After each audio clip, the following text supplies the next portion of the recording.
Patient की hospital में death हो जाती है, इंश्योरेंस कंपनी क्लेम रिजेक्ट कर देती है, हॉस्पिटल बॉडी देने से मना कर देता है, हॉस्पिटल के बाहर मां अपने बच्चे की बॉडी लेने के लिए अपने कंगन लेके खड़ी होती है। सर, आज हॉस्पिटल और प्राइवेट इंश्योरेंस के बीच एक ऐसा नेक्सस बन गया है जो आम इंसान की कमर तोड़ रहा है।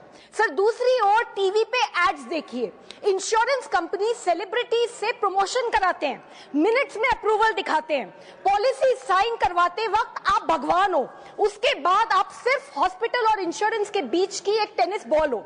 एडमिट होते ही टीपीए में पता चलता है कि आपकी कंपनी तो ब्लैक लिस्टेड है, पहले पे करो उसके बाद रिइंबर्समेंट होगा। मान लो क्लेम फाइल हो भी गया, आप डिस्चार्ज वाले दिन भी एक कागज के लिए पूरा दिन बैठे रहते हो, बिलिंग चलती रहती है। आप इंश्योरेंस कंपनी को कॉल करो, आधा घंटा उनकी कॉलर ट्यून सुन के होल्ड पर बैठे रहो, हर बार नया कॉलर एजेंट, हर बार पूरा इशू दोबारा समझाओ, फिर भी क्लेम रिजेक्ट। महीनों तक इंश्योरेंस ऑफिस और हॉस्पिटल के बीच के चक्कर काटो।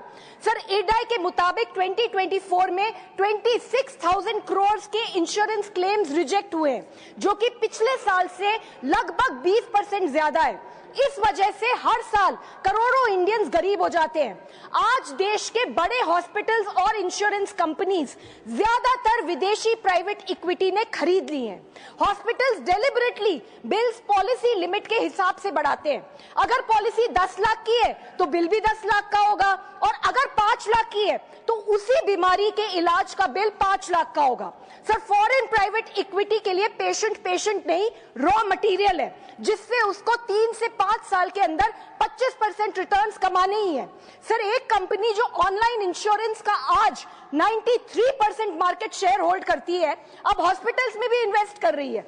एक ही कंपनी इंश्योरेंस भी बेचेगी, हॉस्पिटल में एडमिट भी करेगी और क्लेम्स भी प्रोसेस करेगी। There is no regulatory wall here. Sir, India के दिव्यांग नागरिक तो इस सिस्टम से पूरी तरीके से बाहर है। 80% के पास हेल्थ इंश्योरेंस है ही नहीं, अप्लाई किया तो भी बिना किसी एक्सप्लेनेशन के सीधा rejection. Sir, this is discriminatory and illegal. I demand 1, सरकारी हॉस्पिटल्स की हालात सुधारे जाने चाहिए और हॉस्पिटल, प्राइवेट हॉस्पिटल्स के प्रोसीजर्स के रेट्स का नेशनल शेड्यूल बनाना चाहिए, सख्ती से लागू होना चाहिए। 2, foreign private equity Indian hospital में 26% से ज्यादा हिस्सा सरकारी परमिशन के बिना ना ले पाए। 3, रेगुलेशन लाओ against the same insurance company owning hospitals as well. 4th, ghost and inflated billing पर क्रिमिनल केस होना चाहिए। 5th, दिव्यांग के लिए मैंडेटरी हेल्थ इंश्योरेंस होना चाहिए, उन्हें आयुष्मान भारत में भी जोड़ा जाए।